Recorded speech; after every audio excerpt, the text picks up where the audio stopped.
So we have another move in a very long list of them. I've got a lot of material over the next couple of days here. So Jimmy Butler sign and trade to the Heat.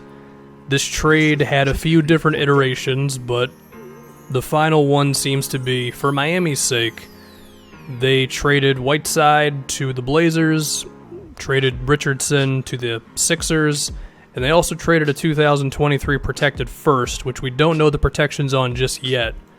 And they're getting back Jimmy Butler, who they're giving a 4-year max contract of $140 million to. So I think it was clear that Richardson was not a number one option guy. At his best, he was probably like a number 3 if the team is pretty good, and maybe a number 4 if the team had a lot of like big time scorers on it. So while losing him, it hurts a little bit because he's a pretty damn good two-way player. I don't think it's going to be something that really comes back to kill Miami. I mean, sure, he's shown signs of improvement with his scoring, but what was it, year 4 for him, and he had a lot of this season to showcase what he could do as a scorer. And I think he proved that he's just a 16-point guy, which is cool, but it's not Jimmy Butler.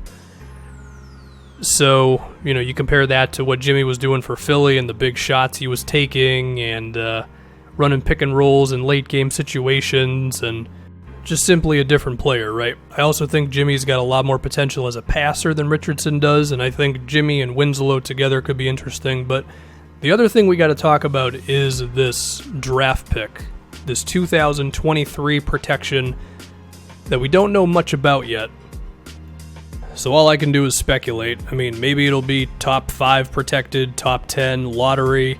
Maybe it'll be one of those weird, like, if it finishes between number 9 and number 17, then Miami keeps it, and anything else it goes to whoever the hell it ends up going to in this trade.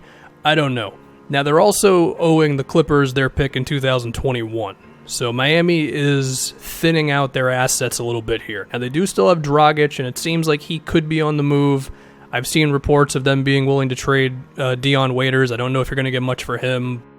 The next thing to look at is, okay, well, how good are they probably going to be after the 2023 season? Well, that's going to be the last year of Jimmy's contract because it's 4 years. He's going to be 34 years old.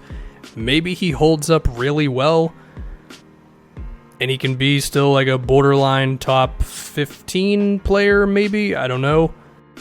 But then the other thing Miami's hoping for is that they can get other stars here while Jimmy is here, right?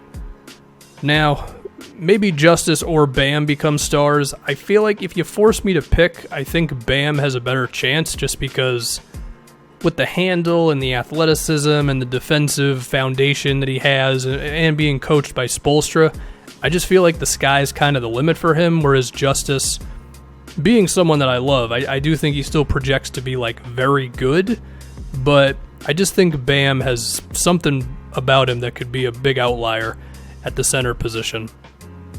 So maybe one of them does, maybe neither of them do, maybe both of them do, I don't know. They're both still trade assets.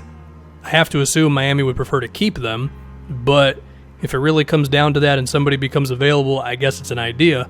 I mean, hell, we got Bradley Beal's potential trade coming up if he doesn't want to be in Washington. And, I mean, if the Wizards had their backs against the wall and it was Justice Winslow and some pick that the Heat still have, maybe they'd take it, But the other idea would be, okay, can Miami get into the free agent stuff?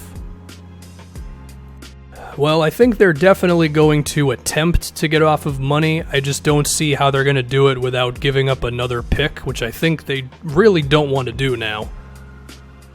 Unless it's for another star. So, Ryan Anderson still has like $15 million guaranteed on his contract, so it's not like you're gaining a lot by letting him go.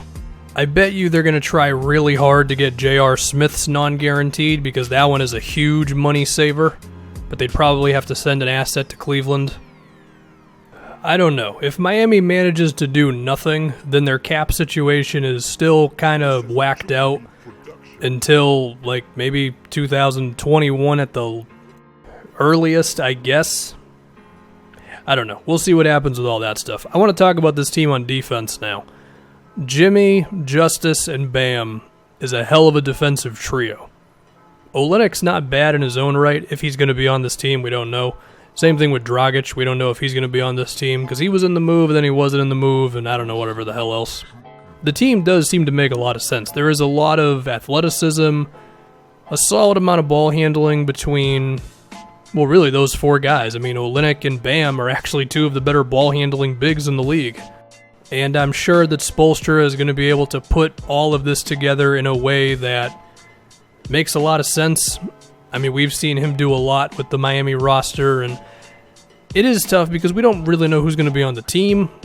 We've seen things about Dion and James Johnson's contracts potentially getting moved, and those two are actual NBA players depending on the day of the week. So there is still a decent amount of unknown for Miami, but look, they were already capped out, okay? And yeah, there's a possibility they could get off of those contracts. There's also a decent chance they don't. But they made themselves better. They made themselves a lot more exciting. And this will be good for Bam and Justice and, well, mainly those two, to grow. And then from there, you just try to put the best product you possibly can on the floor. And I think, assuming everybody's healthy, I would say this team is definitely in running for a mid-seed in the Eastern Conference. And, by the way, we should know, since Miami just proved that they're willing to do sign-in trades, they could pull this out of their ass next season as well, or the year after that or something if some other player becomes available. And, you know, sign-in trades are not like regular trades in the sense of usually the stuff you're trading away doesn't have to be some huge haul. Sometimes it does, and I think trading away Richardson is definitely a blow, but we should definitely have that in mind, I guess. Anyway, that's it. I'm pretty okay with this move. I guess the disaster outcome of this is if Jimmy has injury problems or declines harshly, they're not able to get off of money, and Justice and Bam don't make big jumps, because then they're giving away a 2021 pick and maybe a 2023 pick. We'll have to see the protections while the team isn't very good. But given everything involved, how good of a coach Spo is, the fact that the Heat front office is still really good, I mean, we should remember the main reason why they were in the mediocre position they were in the last couple years is because of Chris Bosh's blood clot issue, right? Like, they were totally prepared to still be a damn good team without LeBron. Now, sure, they've made other mistakes since. BSing with Wade's contract and, you know, tying themselves up in a lot of these mediocre players and the cap situation. Yeah, I get it. But I think they've done enough good things for us to be like, yeah, they can probably figure this out.